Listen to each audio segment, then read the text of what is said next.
Switching to Geico is a good idea, especially when you consider everything. First off, Geico makes it easy to switch. They have licensed agents available 24/7 online or over the phone. But if it's so easy, you might start thinking everything is easy, even big wave surfing. And it's not. It's actually quite difficult. Well, if you switch to Geico, you could save hundreds on car insurance. And you could keep saving by bundling your motorcycle, boat, and RV, plus your home or renter's insurance.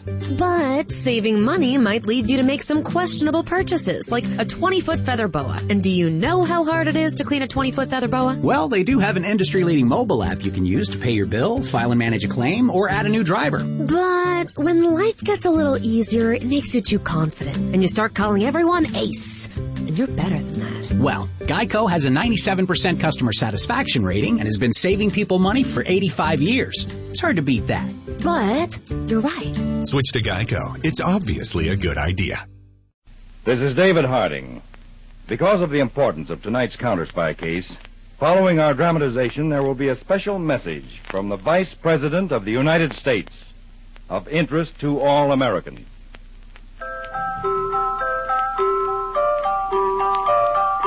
Pepsi-Cola, P-E-P-S-I. That's your smartest cola buy. Pepsi-Cola presents Counter Spy.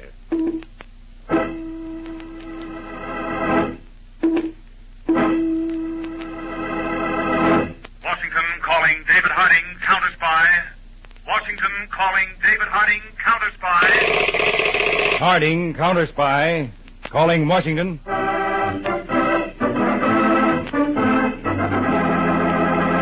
United States Counter Spies, especially appointed to investigate and combat the enemies of our country, both at home and abroad. Tonight, the case of a courageous come-on. Another Counter Spy report to the American people.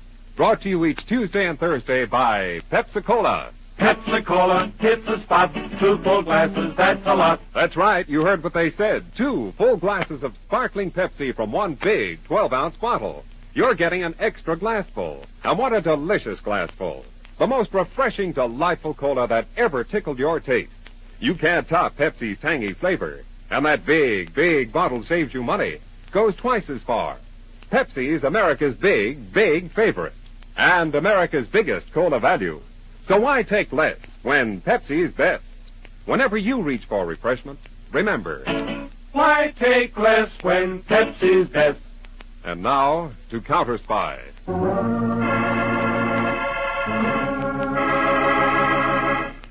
It is a scene truly out of the Old West. A dance and gambling hall crowded with hard-riding, fast-shooting men enjoying themselves, but at any moment ready for action. Suddenly, the swinging doors fly open. A tall, languid cowpoke stands framed in them. The crowd quiets down as the cowpoke ambles to the bar and stops in front of a well-dressed, shifty-eyed man. Well, dude, it's sundown, and I'm still in town. You don't take advice easy, Steve Morgan. I'm choosy about whose advice I take, dude. I don't like yours. I give you 5 seconds to draw. Now, look, Steve, you don't want to... Okay, that's it. Cut! Camera will print that take. All right, boys, clear the set so we can do the fight scene next. Oh, Gary! Well, how did it go, my great director? Okay? Swell. Great strong jaw stuff. Thanks. You've got a visitor, Gary. Dr. Hobart Wayland. This is Gary Marlowe. Steve Morgan in this picture we're shooting. Well, how do you do, Mr. Marlowe? It's quite a thrill meeting you in person after seeing you in so many films. Thank you, Doctor. May I present my assistant, James Dover? Oh, hello, Mr. Dover. Oh, it's all right, Mr. Marlowe. I can shake hands with my left. Get used to it after being without a right arm a couple of years. Oh, I'm sorry. I didn't notice. It's okay. Everyone spots a leg first. Mr. Marlowe, is there somewhere we could talk privately? Why, my dressing room. Just follow me.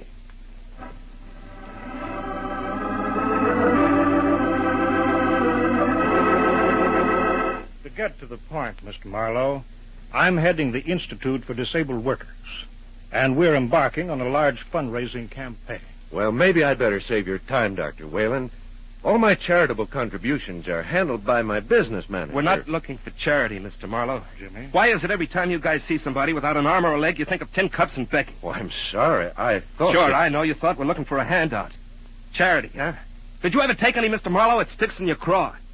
Jimmy, you better wait outside. I'm sorry, Doctor. Believe me, Mr. Dover, I didn't My mean... fault, Mr. Marlowe. I fly off the handle too easy. Wait outside, Jimmy. I'll finish our business with Mr. Marlowe. All right, Doctor. I'm sorry again. I'm always being sorry.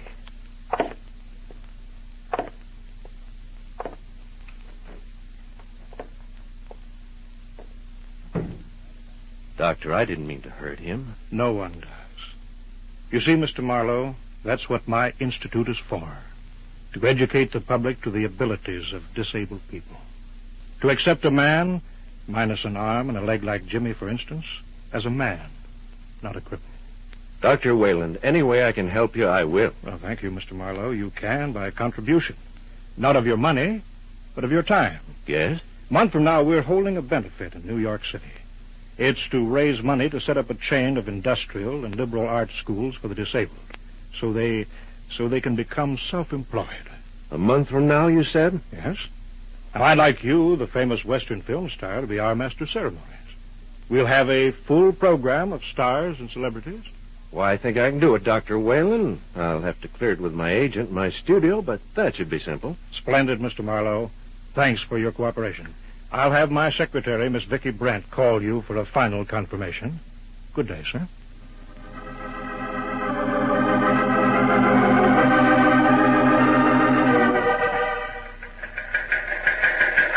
Harding, United States Counter Spies, Washington, from United Stage and Screen Actors Union, pursuant to Tax Bureau memorandum. This is to notify you that members of our union are being solicited to appear at a benefit performance for the Institute for the Disabled. Dr. Hobart Whalen, Director. We are notifying our members they may appear unless you notify us to the contrary.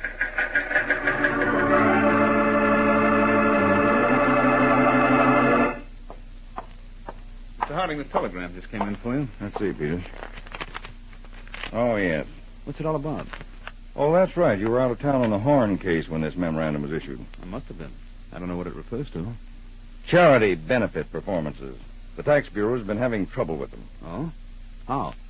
Well, in some instances, the tax regulations allow entertainers to deduct contributions of their services to charity just as if they had donated cash. But there were a number of benefits last year that were nothing but highly organized rackets. Oh, I get it. The tax people wouldn't allow the deductions for playing those benefits. That's right. So we've worked out an arrangement with them and the various entertainers' unions. They notify us of scheduled benefits. We make a routine investigation. Do the sponsors of the benefits know about it? Not if we give them a clean bill of health. And if we don't? No benefit. Unless they want to promote one for themselves in the penitentiary. Fine. For once we get a chance to stop a crime before it's committed. That's about it. So put this institute and this Dr. Hobart Whalen through a routine investigation. Then we can forget it. Unless, of course, it turns out to be not routine.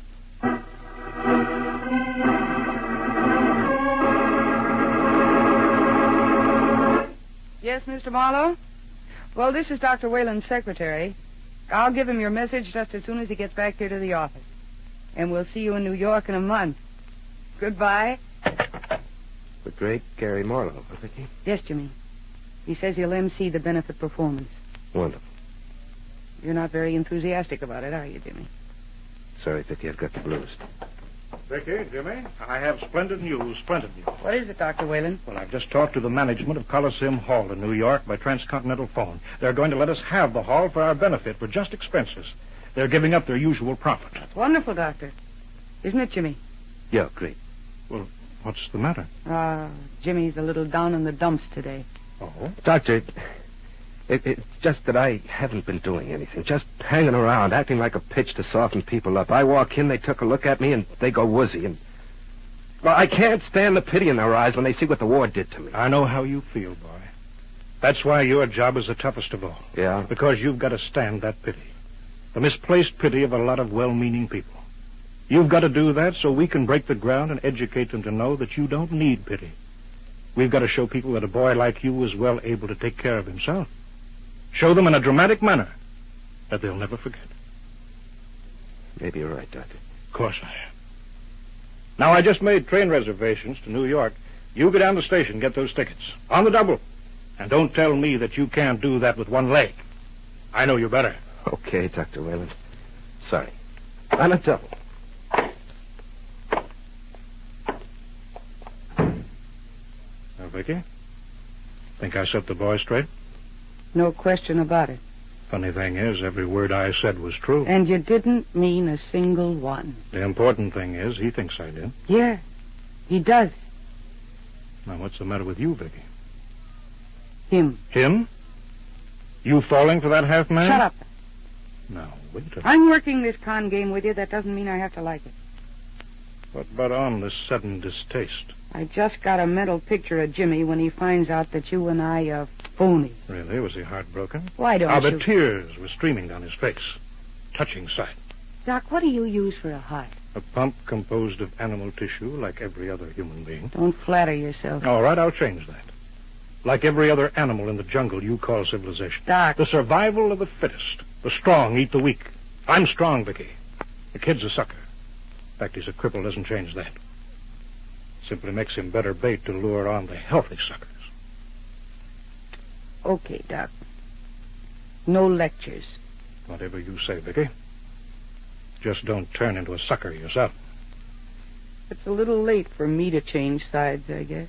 That's right. So snap out of it, Vicky. 2 more days, we head for New York.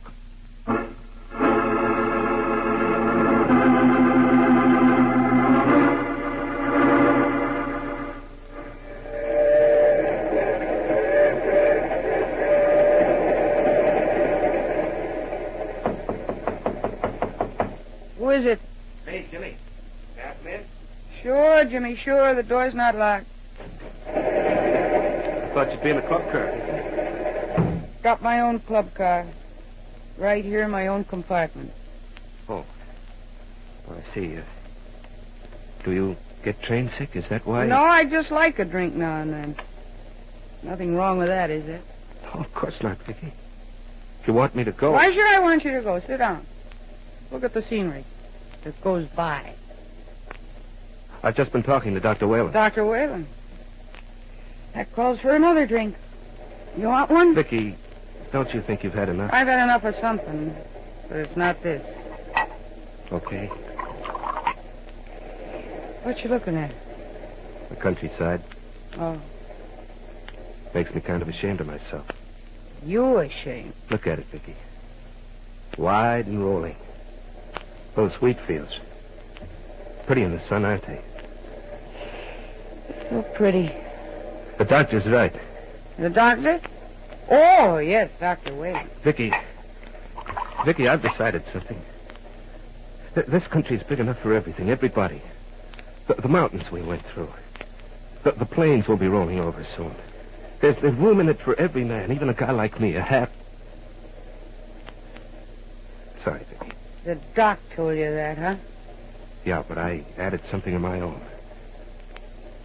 Vicky, this country's big, but it needs me. I'm alive. I've got something to give it. Me and 1 million other men and women like me. Trouble is, it's kind of slow to wake up to the fact. Sort of stupid. But I'm going to help smarten it up. You are. Sure, Vicky, and you, too. You know something, Jimmy? You know who's stupid? No, Vicky, who? You're stupid. Oh, And a Vicky. sucker. Oh, what a sucker. You're not a strong one. You're not like the doc. You're not like me. Strong ones. That's me. Vicky, what are you And talking the about? doc. The doc. He couldn't even give you a prescription to buy a bandage in a drugstore. Oh, Vicky, snap No, out. you listen to me. Tell you a beautiful story about a rat. A pretty rat. You think I'm pretty, don't you, Jim? Now, Vicky, makes sense. I wish I didn't, but I do. Jimmy, our organization is a phony, and the doc is a phony, and I'm a phony. What are you saying? What am I saying? I'm down off that crutch of yours. And I'll tell you.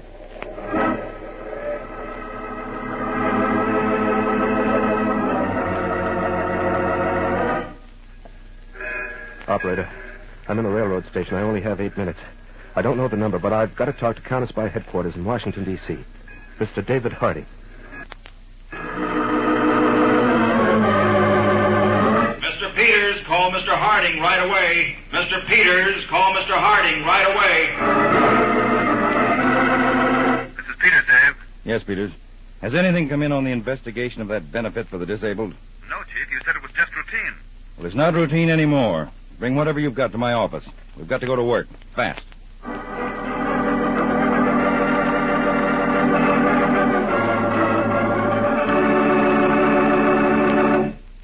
Back to Counter Spy in just a moment. But first, Pepsi-Cola hits a spot. Truthful glasses, that's a lot. Lot more value, lot more zest. Why take less when Pepsi's best? more and more among fellows and girls, among mothers and dads, you hear that sane and sensible question, why take less when Pepsi's best? No budget, no allowance ever had a better friend than tangy, sparkling Pepsi-Cola. Because one big 12-ounce Pepsi bottle gives you 2 delicious drinks. That's twice as much tangy taste. Twice as much delicious Pepsi to go just twice as far. That's why more and more families say, why take less when Pepsi's best? Yes, families like yours and mine. Families all over America. They're all saying, why take less when Pepsi's best? Pepsi-Cola hits a spot, tastes terrific when you're hot, more and better than the rest. Why take less when Pepsi's best? Today, tomorrow, always, get America's biggest cola value. Take home a carton of 6 big Pepsi bottles. Insist on Pepsi at the store, and say Pepsi at the fountain. Say Pepsi at the stand. Say Pepsi whenever you reach for refreshment. Remember, why take less when Pepsi's best? And now, back to Counter Spy. He, Brent, are in a corridor of a large New York hotel. Jimmy raises his good arm to knock on the door of room 302, then pauses. Sure you want to go through with this, Nicky? I'm sure. Had a girl. Come in. Come on. Mr. Hardy? That's right, Mr. Dover. Come in. Sit down. This is Miss Vicky Brent I told you about. Yes. Won't you sit down, Miss Brand? Oh, yeah, thanks. Why not sit back, Miss Brand? You don't look very comfortable perched on the edge of that chair. I'm a little nervous. No, it's all right, Vicky. This is my assistant, Mr. Peters. Miss Brent, Mr. Dover. How do you do, Hello. Mr. Peters? Dover. Now, Mr. Dover, let's listen to you. What about this phony benefit you called me about? Well, I told you about Dr. Wayland and my part in it. Sketchily, yes. Well, we've already investigated Wayland. He has a long record as a confidence man and a chiseling promoter. Well, I think Vicky, Miss Brent can give you a better picture of the setup than I can. Oh, Miss Brent? First, Mr. Harding, I want to get one thing straight. Yes. Jimmy's got a little blind spot about me. This isn't the first fake deal I've been in. The doc didn't con me into it. I knew what it was all about from the start. I'm glad you said that, Miss Brent. It's a good beginning. What? We've been looking you up, too. Peters. Victoria Brent, alias Barry, alias Brandon. Indicted for racetrack swindle, suspended sentence. Indicted as suspect in fur theft, probation, and some more. I couldn't have hidden it if I wanted to. Well, the important thing is you didn't want to. Now, will you tell your story? Well, Doc Wayland got the idea to promote this benefit for disabled people. He called me in on the deal, and I went for it. Mm-hmm. Jimmy was hired by the doc, and the doc gave him a song and dance about useful work and what a great project it was. Make the people aware of the ableness of the disabled. And I went for it, hook, line, and sinker. No reason you shouldn't, Mr. Dover. It's a great idea. I'm keeping that in mind. Go ahead, Miss Brent. Well, with Jimmy to go around with them and soften them up, the doc promoted half the big names in Hollywood. They'd... Well... Say it, Vicky. They'd take one look at me and drown in their own pity. I'm sorry, Jimmy. And now we're supposed to pull the same stunt with the Broadway and radio stars, only I'm not supposed to know that's what it is. We'll come back to that, Jimmy. Go on, Miss Brent. The doc set up a phony outfit, the Institute for the Disabled, chartered in some state out west. Yes, with himself as the sole trustee for the Institute. Yes, we've checked that. That's right. He was going to send a check for the proceeds of the benefit to the Institute, all right. And be there himself to receive it. He expected to get away with something that wrong? No, Mr. Peters, but he expected to be out of the country by the time it was found out. Well, how far has the organization gone? All the way. Tickets, advertising. He's even got a Coliseum Hall lined up. Now he just wants to line up some more names. I notice he's scaled the prices on the tickets from $10 up to $1,000. He's no piker. Well, anything else, Miss Brent? No, that's it. I'm glad it's finished. Yeah, and I guess I'm kind of sorry. What? Well, at least somebody was interested in guys like me. Finding out that disabled guys can do lots of jobs as well as they did before they were cracked up. Jimmy, don't say that. You know, it's funny. The only guy interested was a crook. And now he won't be around. Jimmy, I think he may be. For a little while. What? I don't get it, Mr. Harding. When we make an arrest, it's for the good of society. But I'm not sure this case is as simple as that. Why, I don't understand, Mr. Harding. Well, I may be sticking my neck out. But if we plan the how and when of Dr. Whalen's arrest, we'd be doing a lot more for society than we would by picking him up right now. How's that, Mr. Harding? I've got an idea that might work if Jimmy and Vicky will cooperate. Oh, anything you say, Mr. Harding. There'll be some risk. Vicky? I've gone along with you this far, Jimmy. I'll go all the way. Good. Now make yourselves comfortable. I'll tell you my plan.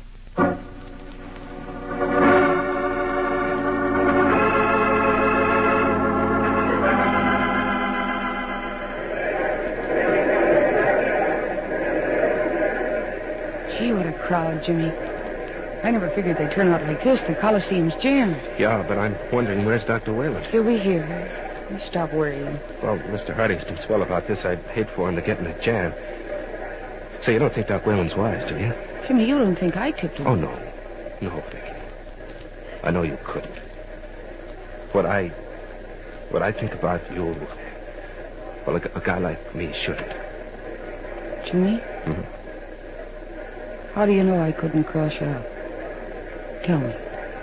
Oh, Vicky, Oh, there's Doc Whalen. I guess he just came in. And looking so happy. Hello, Jimmy and Vicky. Splendid crowd. Splendid. Where were you, Doctor? We were getting worried. Just checking up at the box office, Jimmy. Don't you think it's time Gary Marlowe started the program? Yeah, sure, Doc. I'll tell. He's right over there.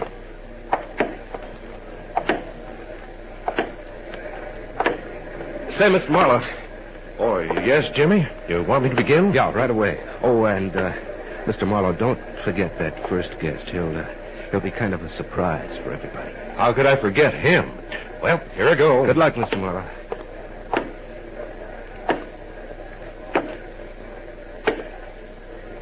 Going to start, Jimmy? Yeah, right away, Dr. Whalen. Let's sit here close and enjoy the show. Huh? I intend to. We put a lot of work in it.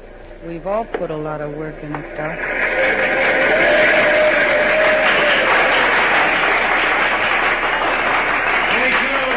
Thank you, ladies and gentlemen.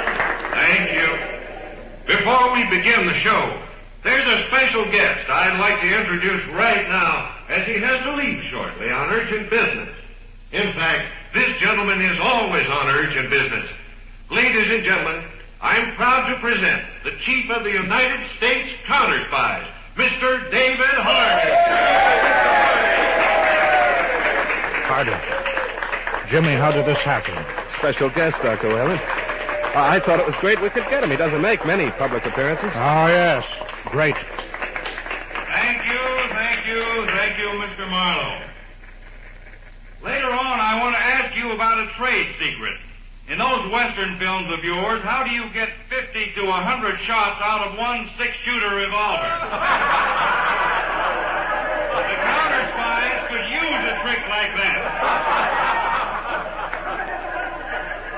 But seriously, ladies and gentlemen, I am proud to be here. For the purpose of this benefit is of major importance to America. It's wonderful that more and more of us realize that the disabled can take their places as useful citizens. This occasion is to see that they get their chance, not as a charity, but as a right.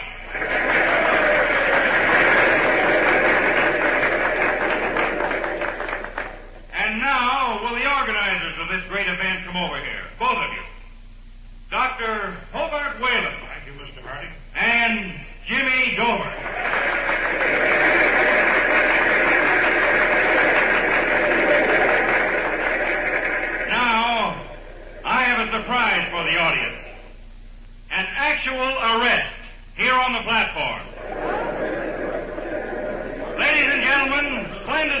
affair is, it has one black mark. It was organized by a confidence man, a swindler, a crook. This man here, Dr. Hobart Wayland. Jimmy, I want you to arrest him. I'm getting up. This crutch has got something besides breathing.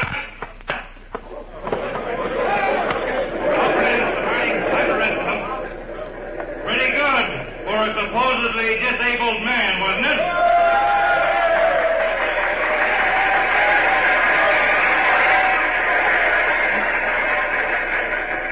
Now, while my assistant Harry Peters helps Mr. Dover remove the prisoner, I'll tell you, the audience, why we did not cancel this benefit weeks ago, even though we knew the promoter was a crook. We didn't stop it because the cause is close to our hearts. The counter spies employ many so-called disabled men and women. They hold key positions in our code division, communications, and others. So we allowed this benefit to go on. And you may rest assured that at the suggestion of the President's Committee on National Employ the Physically Handicapped Week, your money will go to a legitimate organization interested in this problem. And now, here is Gary Marlowe with the rest of the show.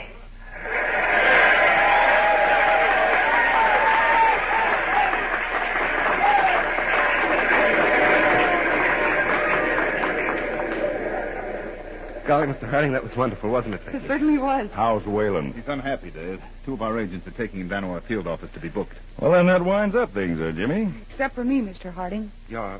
What about Vicky, Mr. Harding? Well, she'll have to testify against the doctor, of course. What will that mean? That means jail as a material witness. Jail? Of course, if someone would accept responsibility, Vicky could be paroled in his custody. Oh, I'll do that, Mr. Harding. But, Jimmy, you don't... Oh, Vicky, we've stuck together this long. I can stand it a little longer if you can. Okay, Mr. Harding? Okay, Jimmy. In fact, from the sound of things, I'd say very okay. And by the way, when you find time, get in touch with me about becoming a regular counter spy. Will you, Jimmy?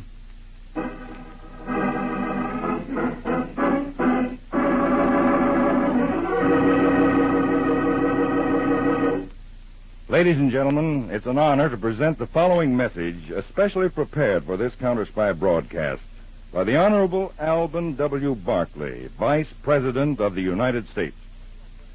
Today's disabled veterans and handicapped workers have the full support of the United States government in their quest for suitable employment opportunities. The President of the United States has established a special civilian committee to lend assistance in discharging this national responsibility of providing work for qualified handicapped men and women. The response by businessmen, industrialists, and labor officials has been highly gratifying. But we must intensify our efforts so that a war wound or an industrial accident is not a one-way ticket to the sidelines. I ask your continued interest in those handicapped workers presently employed and added opportunities for those seeking work. I urge all Americans to remember that ability is much more important than disability. Thank you very much, Mr. Vice President. Next week's Counter Spy case deals with the teenage terrors who worshipped a heel. The stolen loot that was paid for with a wet handkerchief and hard cash. And the underworld mobster who pulled a switch and continued to be a right guy.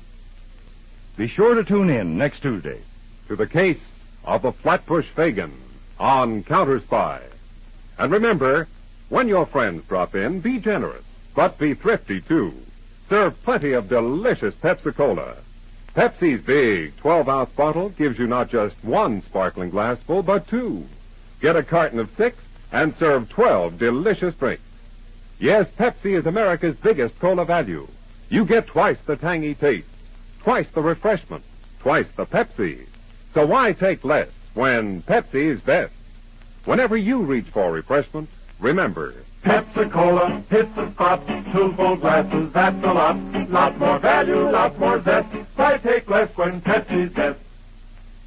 Tonight's Counter Spy program originated in New York, was directed by William M. Sweets, dramatized by Palmer Thompson, and featured Don McLaughlin and Mandel Kramer, with music by Jesse Crawford. Counter Spy is a Phillips H. Lord production for Pepsi-Cola. Enjoy some Pepsi ice cold tonight.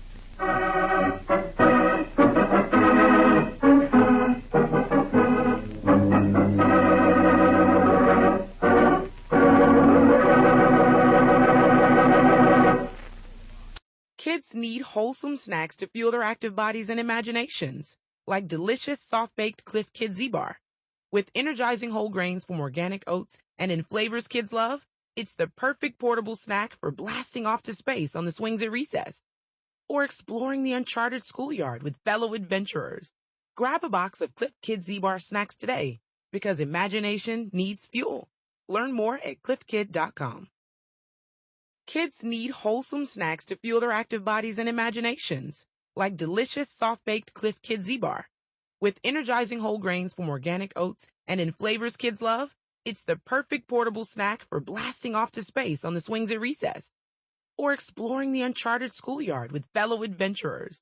Grab a box of Cliff Kid Z-Bar snacks today, because imagination needs fuel. Learn more at cliffkid.com.